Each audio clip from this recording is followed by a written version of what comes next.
नमस्कार, स्वागत है आपका आरटी हलचल में और मैं हूं आपके साथ फाल्गुनी सोनी लेकर जिले के तरोताजा हालात। चलिए सबसे पहले नजर डालते हैं आज की हेडलाइंस पर। क्रिकेट खेल रहे युवक पर गिरी आग से बिजली, उपचार के दौरान घायल ने तोड़ा दम। आदर्श मार्ग पर रोड मार्किंग होने से हादसों में आई कमी। पानी रोकने के लिए मजदूरों ने जंगल में खोदी खंती, मजदूरी नहीं मिलने पर कलेक्टर से की शिकायत।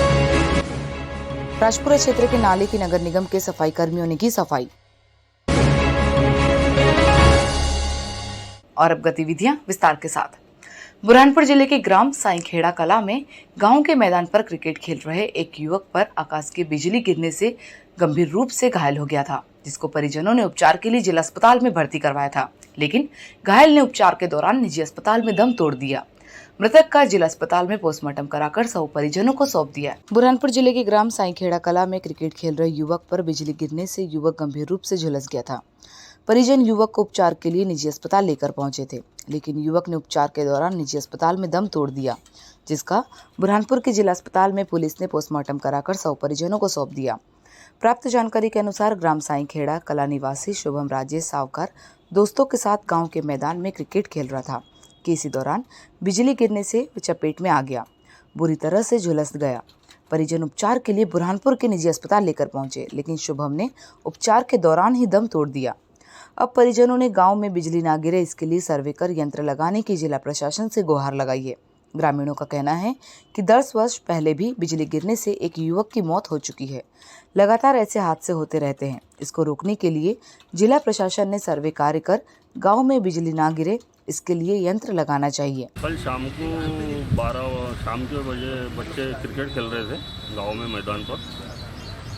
अचानक मौसम चेंज हुआ और आकाशीय बिजली गिरी। उस दौरान यह घटना हुई है जिसमें शुभम पिता राजेश सावकार इनकी मृत्यु हुई है। ग्राम साईखेड़ा कला में पंचायत के पीछे मैदान पर खेल रहे थे। शासन से मांग करेंगे कि हमारे गांव में ऐसी दूसरी घटना हो चुकी है, तीसरी हुई तो तीसरी हाँ, तो उसमें यंत्र लगाया जाए जिससे भविष्य में ऐसी कोई घटना न घटित हो। हम गांव में ऐसी मांग करते हैं कि उस जगह 3 घटना हो चुकी है, उससे पहले भी हो चुकी है, कि ऐसा कोई यंत्र लगाया जाए कि भाई जो गांव पे ऐसी आपदा है शासन से मांग चाहते हैं। बुरहानपुर जिले में सिंधी बस्ती चौराहे से लालबाग चौराहे तक मार्ग को आदर्श मार्ग बनाने का कार्य शुरू हो गया। मार्ग पर रोड मार्किंग होने से यातायात के नियमों का पालन करते हुए लोग भी यहां चल रहे हैं, जिससे हादसों में कमी आई। यातायात सुबेदार ने रोड मार्किंग पर ही अपने वाहन चलाने की लोगों से अपील की है। बुरहानपुर जिले में सिंधी बस्ती से लालबाग मार्ग को आदर्श मार्ग बनाने के लिए यातायात विभाग द्वारा लगातार प्रयास किए जा रहे, जिसको लेकर प्रशासनिक अफसरों ने भी मार्ग का निरीक्षण कर व्यवस्था करने की बात कही थी, जिसको लेकर अब सिंधी बस्ती चौराहे से लालबाग चौराहे तक रोड पर रोड मार्किंग कर दी गई है, ताकि इससे दुर्घटनाओं में कमी आ सके। यातायात सुबेदार हेमंत पाटीदार ने बताया कि करीब 3 वर्ष पहले से इस मार्ग को आदर्श मार्ग में शामिल करने के लिए कार्य योजना पर कार्य किया जा रहा, लेकिन बीच में कोरोना महामारी के कारण सभी कार्य बंद होने के कारण यह कार्य आगे नहीं बढ़ पाया था। लेकिन अब सभी प्रतिबंध हटने के बाद से दोबारा इसका सर्वे कराकर कार्य शुरू किया गया और सिंधी बस्ती चौराहे से लालबाग मार्ग तक रोड मार्किंग की गई, ताकि वाहन चालक यातायात नियमों का पालन कर अपनी साइड से चल सके और हादसों में कमी आ सके। दरअसल बुरहानपुर जिले में आदर्श मार्ग को लेकर पिछले 3 वर्षों से प्रशासनिक अफसरों द्वारा कार्य योजना बनाकर कार्य किया जा रहा, जो अब धरातल पर कार्य योजना दिखाई देने लगी है। रोड मार्किंग होने के कारण लोग भी अपनी साइड से वाहन चला रहे, जिससे हादसों में भी कमी आ रही है। और यातायात सुबेदार हेमंत पाटीदार ने भी लोगों से यातायात नियमों का पालन करते हुए रोड मार्किंग पर ही अपने वाहन चलाने की अपील की है। देखिए, पहले कोरोना काल से पूर्व ही ये निर्धारित था कि जो सिंधी बस्ती चौराहा से रेलवे स्टेशन रोड है, इसको आदर्श मार्ग के रूप में डेवलप किया जाएगा, जिसके चलते उस समय उसमें कार्रवाइयाँ भी हुई थी। उसी के तारतम्य में क्योंकि कोरोना में 2 साल बीच में निकल जाने की वजह से वो कार्रवाई आगे नहीं बढ़ पाई। बाद में उस सड़क का चौड़ीकरण भी हुआ और अभी वहाँ पर रोड मार्किंग की गई है। रोड मार्किंग एक साइकोलॉजिकल बैरियर होता है, जिससे व्यक्ति को ये पता होता है कि उसको कहाँ कैसे चलना है। तो यह रोड एक आदर्श रोड के रूप में स्थापित किया जा रहा है और साथ ही केवल ये मार्किंग ही इतना महत्व नहीं रखती। अगर हमें वास्तव में यातायात व्यवस्था में सुधार करना है तो मैं यहाँ की जनता से भी अपील करूँगा कि ये जो प्रयास किए जा रहे हैं सार्थक यहाँ पे, इसमें सहयोग करें और इसको समझें। बुरहानपुर जिले के जम्मू पानी के फॉरेस्ट जंगल में पानी रोकने के लिए खंती खोदने का काम करने वाले मजदूरों को मजदूरी नहीं मिली, जिसको लेकर मजदूर शिकायत करने के लिए कलेक्टर कार्यालय पहुंचे और कलेक्टर को अपनी समस्या से अवगत करवाया। बुरहानपुर जिले के ग्राम जम्मू पानी के जंगल में पानी रोकने के लिए मजदूरी कर गड्ढों को देने वाले मजदूरों को वेतन नहीं दिया गया, जिसको लेकर आज सभी मजदूर जिला कलेक्टर कार्यालय पहुंचे और मजदूरी नहीं मिलने की कलेक्टर से शिकायत की। मजदूरों का कहना है कि हम उमरिया जिले के धनवाई गांव के रहने वाले हैं। फॉरेस्ट के ठाकुर नाम के व्यक्ति ने दूरभाष पर चर्चा कर हमें यहां पर काम करने के लिए कहा था। हमारे द्वारा जम्मू पानी क्षेत्र में 15 दिन में 2360 गड्ढे खोदे गए, लेकिन उसका भुगतान नहीं हो पाया, जिस कारण हमारे सामने पेट भरना भी मुश्किल हो गया है। अब खाने पीने और घर वापस लौटने के लिए हमारे पास पैसों की कोई व्यवस्था नहीं है, जिस कारण हमें परेशान होना पड़ रहा। कलेक्टर कार्यालय परिसर में ही हम रात गुजार रहे हैं, लेकिन जिम्मेदार अफसर इस और कोई ध्यान नहीं दे रहे। मजदूर अभयलाल लोनी ने बताया कि मजदूरी करने के लिए ठाकुर नामक व्यक्ति ने हमें फ़ोन कर यहाँ पर बुलाया था, जिसके बाद हमें 8000 रुपये दिए और 100 रुपये प्रति घंटे के हिसाब से गड्ढे खोदने का कहा गया था। हमारे 15 परिवारों द्वारा करीब 2360 गड्ढे खोदे गए हैं। गड्ढे खुद जाने के बाद से ही हमें मजदूरी नहीं दी जा रही, जिस कारण हमारे सामने खाने पीने का भी संकट खड़ा हो गया है। छोटे छोटे बच्चे होने के कारण हमें कई परेशानियां आ रही है, जिसको लेकर आज जिला कलेक्टर कार्यालय पहुंचे और कलेक्टर को अवगत करवाया। इस दौरान बड़ी संख्या में मजदूर मौजूद थे। हम लोग जम्बू पानी में काम किए फॉरेस्ट विभाग से, और हम लोग मजदूरी करते करते साहब काम बंद कर दिया गया। हम लोगों को गुमराह किया जा रहा है कि इधर से चले जाओ, पैसा नहीं मिलेंगे, जो करना है जो करो। तो हम श्री मान जी के पास आए हैं कि हमारा जो भी है हमारा मिल जाए। कहाँ काम रेंजर साहब, क्या नाम है उनका? उनका है संजय माउली। कहाँ काम कराया था? जम्बू पानी। क्या काम किया था आपने? कंट्रोल टेंच खोदे थे हम लोग। 40 थे पहले, फिर बीच में कम गए हैं, अब 30 आदमी बचे हैं। कितने दिन काम किया तुमने? हम लोग 15 से 20 दिन तक काम किए। कितना बिल हो रहा है आपका? हमारा बिल 2,36,000 हो रहा है, जिसमें से हमको 8,500 रुपये मिले खर्चा के रूप में। हमारा निराकरण होना चाहिए साहब, जो हम मजदूरी किए हमारा पैसा मिल जाना चाहिए। हम लोग घर जाना चाहते हैं, 3 दिन से परेशान हैं। ये बच्चों की तबीयत खराब हो गई साहब, और दवाई और खाने पीने के लिए कुछ भी नहीं है। बुरहानपुर में पहली ही बारिश ने नगर निगम की सफाई व्यवस्था की पोल खोलकर रख दी। शहर के राजपुरा के नालों में गंदगी जमा होने से नालों का पानी सड़कों पर आ रहा था, जिससे लोग परेशान हो रहे थे। शिकायत के बाद आज नगर निगम के अफसर कर्मियों ने मौके पर पहुंचकर नाली की सफाई करवाई। बुरहानपुर जिले में पहली बारिश होने के बाद से ही सभी नालों में गंदगी भर गई थी, जिस कारण नालों का गंदा पानी सड़कों पर बह रहा था, जिससे क्षेत्रवासियों को परेशानियों का सामना करना पड़ा था। राजपुरा क्षेत्र में नाले पर गंदगी जमा होने के कारण भी लोगों को परेशान होना पड़ रहा था। क्षेत्र के पूर्व पार्षद पति राजेश भगत ने नगर निगम के जिम्मेदार अफसरों से इस ओर ध्यान देकर सफाई करने की गुहार लगाई थी, जिसके बाद आज नगर निगम का अमला सफाई करने के लिए पहुंचा और करीब 4 घंटे चली सफाई के बाद नाले की सफाई पूरी हुई। बता दें कि पहली ही बारिश ने नगर निगम की सफाई व्यवस्था की पोल खोलकर रख दी थी। नगर निगम सफाई के नाम पर बड़े बड़े दावे कर रहा था, लेकिन बारिश होने के बाद से ही सभी बड़े नालों में गंदगी जमा होने से नालों और नालियों का गंदा पानी सड़कों पर बह रहा था। सफाई अधिकारी कालू जंगाले ने बताया कि बारिश होने से नालों में गंदगी जमा हो गई थी। शिकायत मिलने पर आज सफाई कर्मियों ने मौके पर पहुंचकर नालों की सफाई की और भी शहर में गंदगी होने की शिकायत पर सफाई करने की बात कही। राजपुरे की बार बार शिकायतें आ रही थी और शहर में भी सभी नालों की शिकायत आ रही थी। माननीय कलेक्टर साहब ने और कमिश्नर साहब ने हमारे कुछ 100 आदमियों की मंजूरी दी है, जिसमें अभी 30-40 कर्मचारी चल रहे हैं डेली। राजपुरे के अंदर बहुत सारा कचरा आ गया था, उसको तत्काल रूप से कल 18 आदमी लगाकर उसको साफ़ सफाई कराया गया है। लालबाग में भी काम चालू है, कड़वीसा नाले के ऊपर भी JCB से काम चालू है, अन्य नालों के ऊपर भी काम चालू है। और बरसात के तो लग चुकी है, लेकिन बरसात के अंदर भी नाले की कहीं पानी नहीं भरे, ऐसा हमारा पूरा प्रयास है। आने के ऊपर हमारे कहने साधन अभी आ चुके हैं। कमिश्नर साहब ने घमेले फावड़े गेती फावड़े सब दिला दिए है और विकल्प व्यवस्था भी हमारी बनी रहेंगी। जैसी तत्काल रूप से कैसे आपके माध्यम से या जनता के माध्यम से शिकायत आएंगी बरसात के अंदर के यहाँ पानी भरे हुए, हमारे वो कंट्रोल रूम बनाया गया है पानी की टंकी पे, वहाँ 10 से 20 कर्मचारी 24 घंटे बैठे रहेंगे, वहाँ से कर्मचारी तत्काल रूप से पहुँचेंगे। बुरहानपुर जिले के खकनार थाना क्षेत्र के साईखेड़ा कला से एक बुजुर्ग 15 दिन पहले लापता हो गया। लापता होने की शिकायत आज ग्रामीणों ने SP से की और उसकी तलाश की गुहार लगाई। परिजनों ने अनहोनी की आशंका जताई है। बुरहानपुर जिले के खकनार थाना क्षेत्र के साईखेड़ा निवासी बुजुर्ग 15 दिन पहले डोईफोड़िया बस स्टैंड से लापता हो गया। कई जगह ढूंढने के बाद भी नहीं मिलने पर परिजनों ने आज एसपी कार्यालय पहुंचकर इसकी शिकायत की। पुलिस बुजुर्ग की तलाश में जुटी हुई है। साईखेड़ा निवासी यशवंत माधव पवार 30 मई को बुरहानपुर जाने के लिए डोईफोड़िया बस स्टैंड पहुंचा था, लेकिन इसके बाद से लापता है। परिजनों ने अस्पताल तलाशा, रिश्तेदारों से भी पता किया, लेकिन उसका कहीं पता नहीं चल सका, जिसके बाद परिजनों ने खकनार थाने में भी इसकी शिकायत की थी और बुरहानपुर बस स्टैंड पर बुजुर्ग के वीडियो फुटेज में देखने के बाद से कोतवाली थाने में भी शिकायत की गई। ग्रामीणों ने आज पुलिस अधीक्षक कार्यालय पहुंचकर एसपी से शिकायत कर बुजुर्ग की तलाश की गुहार लगाई।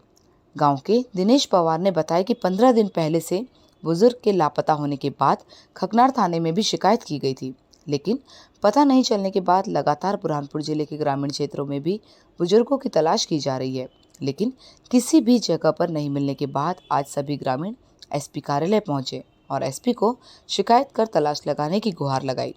शिकायत के बाद से ही पुलिस ने भी बुजुर्गों की तलाश शुरू कर दी। परिजनों को अनहोनी का अंदेशा बना हुआ है। यहाँ वो जैसा सोमवार के दिन घर से आए और डोईफोड़ा में आए, डोईफोड़ा से बस में बैठे बुरहानपुर के लिए। बुरहानपुर आए, बोले बुरहानपुर जा रहा हूँ। बुरहानपुर में देखा उनको, बुरहानपुर में कहीं भी नहीं मिल पाए। पूरा बुरहानपुर ज़िले के हर एक गांव में देखा हमने उनको। बुरहानपुर का कोना कोना छान मारा, बुरहानपुर की गली कुछ सब देखा, कहीं नहीं मिला। शासन से रिपोर्ट डाली, पुलिस वाले से मदद मांगी तो कुछ भी नहीं हुआ। उसके बाद में थाना कोतवाली में गए हम, सीसीटीवी कैमरे में देखा। सीसीटीवी कैमरे में हमको बस स्टैंड पे दिखाई दिए उस समय कि भाई बुरहानपुर में है। उसके बाद में हमको मिल ही नहीं पा रहे। अब क्या चाहते हो आप? अब उनको ये चाहते शासन से कि भाई उनको जरा हमको सहयोग करके उनको देखे, मृत्यु है जिंदा है जैसा भी हुआ। बुजुर्ग व्यक्ति है, उनकी लगभग उम्र 65 के आसपास है, 65 वर्ष, जो पिछले 15 से 20 दिनों से घर से बिना बोले कहीं चले गए, लापता है। तो उनकी खकनार थाने में भी शिकायत दर्ज करी है, गुमशुदगी में शिकारपुरा वगैरह सब दिया है और आज तक उनका कोई पता नहीं चला है। तो हम सब ग्रामीण उनकी तलाश के लिए एसपी साहब के पास एक शिकायत देने वाले हैं। बुरहानपुर जिले में त्रिस्तरीय पंचायत चुनाव की तारीखों का ऐलान होते ही शहर के 48 वार्डों में भाजपा और कांग्रेस के उम्मीदवार अपने अपने वरिष्ठ नेताओं को आवेदन सौंप रहे हैं। इसी के चलते दाऊदपुरा वार्ड से भाजपा नेता ने भी पूर्व निगम अध्यक्ष को आवेदन दिया। बुरहानपुर जिले में त्रिस्तरीय पंचायत चुनाव की तारीखों का ऐलान होते ही अब बुरहानपुर जिले के 48 वार्डों से भाजपा के उम्मीदवार वरिष्ठ नेताओं को अपनी दावेदारी के आवेदन पेश कर रहे हैं। इसी के चलते आज भी दाऊदपुरा वार्ड के भाजपा से विजय वरुड़े ने अपनी दावेदारी जताते हुए भाजपा जिलाध्यक्ष मनोज लदवे, पूर्व निगम अध्यक्ष मनोज तारवाला, पूर्व मंत्री अर्चना चिटनिस, भाजपा कोषाध्यक्ष राजू जोशी सहित वरिष्ठ भाजपा नेताओं को अपनी दावेदारी के आवेदन दिए। भाजपा से उम्मीदवारी जताने वाले विजय वरुड़े ने बताया कि यदि भाजपा मुझ पर भरोसा जताती है तो मैं क्षेत्र के विकास कार्यों को प्राथमिकता देते हुए मैदान में उतरूंगा और क्षेत्र की समस्याओं को हल कराने का काम करूंगा। जब इस संबंध में पूर्व निगम अध्यक्ष मनोज तारवाला से बात की तो उन्होंने बताया कि वार्ड पार्षदों के लिए उम्मीदवारों द्वारा आवेदन दिए जा रहे हैं। बैठक लेकर जीतने वाले प्रत्याशियों को भाजपा अपना प्रत्याशी घोषित करेगी और जो भी प्रत्याशी घोषित होगा वो जीत सुनिश्चित करेगा और 48 वार्डों में भाजपा अपना परिचय लहराएगी। वार्ड क्रमांक 27 से आवेदन भर रहा हूँ मैं, दाऊदपुरा वार्ड।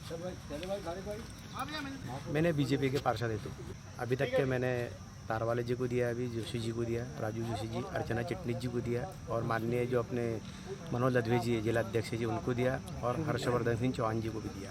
ये भारतीय जनता पार्टी के लगभग हर वार्ड से कम 5 से 6 लोगों ने आवेदन किए हैं और हमारा मंथन चल रहा है और हमारा एक सूत्रीय कार्यक्रम है, जीत कौन हासिल करेगा और एकजुटता के साथ चुनाव लड़े।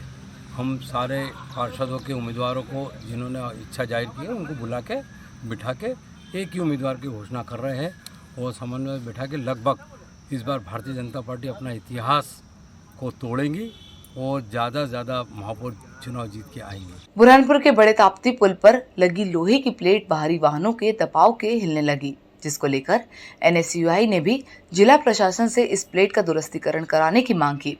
सुनवाई नहीं होने पर NSI राष्ट्रीय समन्वयक ने आंदोलन की चेतावनी दी। बुरहानपुर के बड़े ताप्ती पुल पर लोहे की प्लेट लगी हुई है। लेकिन यहाँ से भारी वाहनों का दबाव होने के कारण प्लेट जर्जर होकर हिलने लगी, जिससे किसी दिन बड़ा हादसा होने का अंदेशा बना हुआ है, जिसको लेकर NSUI ने भी जिला प्रशासन से इस प्लेट का दुरुस्तीकरण कराने की मांग की है, लेकिन इस ओर जिम्मेदार अफसरों द्वारा कोई ध्यान नहीं दिया जा रहा। NSUI के राष्ट्रीय समन्वयक आकिब बागवान ने प्रशासन को इस ओर ध्यान देकर निराकरण करने की गुहार लगाई।